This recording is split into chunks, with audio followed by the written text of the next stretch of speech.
Hi students. So നമ്മളിന്ന് പഠിക്കാൻ പോകുന്നത് 10th സ്റ്റാൻഡേർഡ് മാത്തമാറ്റിക്സിലെ ഫസ്റ്റ് ചാപ്റ്റർ ആയ അരിത്മെറ്റിക് സീക്വൻസ് എന്ന ചാപ്റ്ററിലെ പേജ് നമ്പർ 18ലെ സെക്കൻഡ് ക്വസ്റ്റ്യൻ ആണ്. തിലകം. Okay. ക്വസ്റ്റ്യൻ വായിക്കാം. The 10th term of an arithmetic sequence is 46 and its 11th term is 51. Okay. ഇത്രയും മതി. നമുക്ക് ഇവിടുന്ന് അങ്ങ് തുടങ്ങാം. Okay. അപ്പോൾ first what is it's first term നമുക്ക് കണ്ടുപിടിക്കണം ആദ്യം. ഓക്കെ, അപ്പോൾ ഇതിനകത്ത് ഞാൻ തന്നിരിക്കുന്നതൊക്കെ ആദ്യം എഴുതി വെക്കാം. അങ്ങനെ നമുക്ക് പോകാം അല്ലേ. അപ്പോൾ നമുക്ക് ക്വസ്റ്റ്യൻ നമ്പർ 2 തന്നിരിക്കുന്ന എന്തൊക്കെയാണെന്ന് വായിച്ചേ. എന്തുവായിരുന്നു?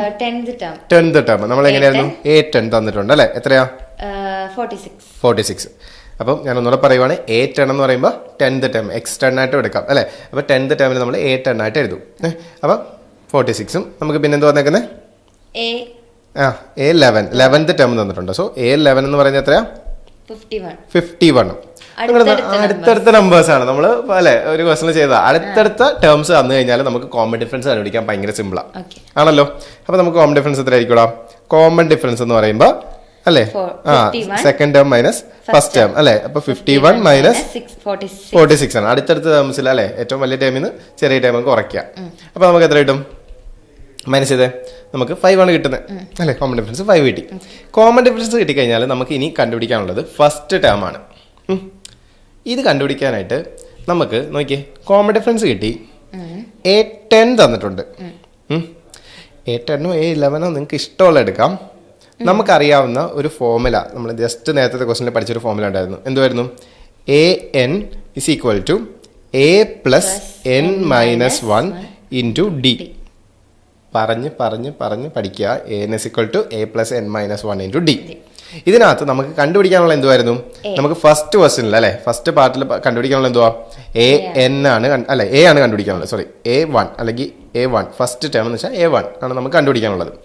ഇത് നമുക്ക് കണ്ടുപിടിക്കാനായിട്ട് ആദ്യം തന്നെ ചെയ്യാൻ പോകുന്ന ഒരു സാധനം എന്ന് വെച്ച് കഴിഞ്ഞാൽ ഈ ഫോർമുലയിലേക്ക് നമ്മൾ A10 ഇട്ട് കൊടുക്കാൻ പോവാം. A10ന്റെ ഫോർമുല നമ്മൾ ഇട്ട് കൊടുക്കാൻ പോവാം. A10 എന്ന് പറയുമ്പോൾ എന്തുമായിരിക്കും? A plus 10 minus 1 into D എത്രയാ? 5. ഇതൊന്ന് സോൾവ് ചെയ്ത് നോക്കിയടാ. A10 നമുക്കറിയാം എത്രയാ? 46 is equal to A plus 10 minus 1 എത്രയാ? 9 into 5. 9 into 5 ചെയ്യുമ്പോൾ എത്ര കിട്ടും നമുക്ക്? അപ്പൊ 46 is equal to A plus 9 into 5 ചെയ്യുമ്പോൾ 45. അപ്പൊ ഈ 45നെ ഞാൻ ഇപ്പുറത്തേക്ക് എടുത്തോണ്ട് പോവാ. ഇവിടെ പ്ലസ് അല്ലായിരുന്നോ? ഇപ്പുറത്തേക്ക് പോകുമ്പോ എന്താവും? ഇത് പഠിച്ചിട്ടുള്ള ഒരു സാധനമാണ് പ്ലസ്. പ്ലസ് ഇവിടെ കിടക്കുവാണ്. ഈക്വൽ ടു ഇപ്പുറത്തേക്ക് പോകുമ്പോൾ അത് മൈനസ് ആവും. ഈ മൈനസ് ഇപ്പുറത്തേക്ക് വരുമ്പോൾ പ്ലസ് ആകും. അത് അങ്ങോട്ടും ഇങ്ങോട്ടും കളിക്കും. അതുപോലെ തന്നെ മൾട്ടിപ്ലിക്കേഷൻ ഈക്വൽ ടു ഇപ്പുറത്തേക്ക് പോകുമ്പോൾ എന്താവും? ഡിവൈഡ് ആണ്. ഇങ്ങോട്ട് വരുമ്പോൾ ഇൻറ്റു ആവും. അത് അങ്ങോട്ടും ഇങ്ങോട്ടും പോകുമ്പോഴത്തേക്കും അങ്ങോട്ടും ഇങ്ങോട്ടും മാറും. അപ്പൊ ഇവിടെ എത്ര ഉള്ളൂ? 45 ഇപ്പുറത്തേക്ക് പോകുമ്പോൾ എന്താവും? 46 മൈനസ് 45. കാരണം അവിടെ പ്ലസ് ആയിരുന്നു, ഇങ്ങോട്ട് വരുമ്പോൾ മൈനസ് ആയി. Is equal to A. മൈനസ് ചെയ്യുമ്പോൾ എത്ര കിട്ടും? 1 ഇസിക്വൽ ടു A. അല്ലെങ്കിൽ നമുക്ക് എന്ത് പറയാം? A ഇസിക്വൽ ടു 1 എന്ന് പറയാം. ഞങ്ങള് ക്വസ്റ്റ്യൻ നമ്പർ 1 എന്നായിരുന്നു ഇട്ടിരുന്നത്. ആൻസർ തന്നെ ഇട്ടു. ഓക്കെ, അപ്പൊ നമുക്ക് A1 എന്ന് പറഞ്ഞപ്പോ എന്ത് കിട്ടി? സെറ്റ് അല്ലേ. അപ്പൊ ഫസ്റ്റ് പാർട്ട് നമ്മൾ 1 ആയിട്ട് കിട്ടി. ഇനി ഫസ്റ്റ് ടേം അറിയാം, കോമൺ ഡിഫറൻസ് അറിയാമെങ്കിൽ നിങ്ങളുടെ നെക്സ്റ്റ് ക്വസ്റ്റൻ എന്താ? 5 ടേംസ് കണ്ടുപിടിക്കണം. 5 ടേംസ് കണ്ടുപിടിക്കാൻ സിമ്പിൾ അല്ലേ. ഫസ്റ്റ് ടേം അറിയാം, 1 കിട്ടി അല്ലേ. അപ്പൊ നമുക്ക് ഇങ്ങനെ എഴുതാം അല്ലെ.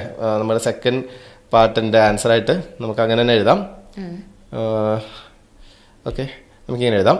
സെക്കൻഡ് പാർട്ടിൻ്റെ ആൻസർ, ഇപ്പോൾ ഫസ്റ്റ് പാർട്ടിൻ്റെ ആൻസർ ഇവിടെ ഞാൻ ഇട്ടു. ഓക്കെ, സെക്കൻഡ് പാർട്ടിൻ്റെ ആൻസർ ആയിട്ട് നമുക്കിങ്ങനെ എഴുതാം. The first 5 terms of the arithmetic sequence are എന്തൊക്കെ എഴുതാം? ആദ്യം 1 ആണ് അല്ലേ. സോ 1 സെറ്റാണ്. 1ൻ്റെ കൂട്ടത്തിൽ 5 അല്ലേ. നമുക്കിങ്ങനെ വേണമെങ്കിൽ എഴുതാം. A1 is equal to 1, A2 is equal to 1 plus 5 എത്രയാ? 6 അല്ലേ. ഇനി A3 is equal to 6 plus 5 എത്രയാ? 11 അല്ലേ. ഇനി 5 അങ്ങ് കൂട്ടിപ്പോയാൽ മതി. എത്രയാ? 16 21 അല്ലേ. ഇങ്ങനെ അങ്ങ് പോകും. അപ്പം നമ്മൾ 5 ടേംസ് നമുക്ക് കിട്ടി. സെറ്റ് അല്ലേ. ഇത്രേ ഉള്ളൂ നമ്മുടെ സെക്കൻഡ് ക്വസ്റ്റ്യൻ. അങ്ങനെയാണെങ്കിൽ നമുക്ക് അടുത്ത ക്വസ്റ്റ്യനുമായിട്ട് അടുത്ത വീഡിയോ കാണാം. Thank you.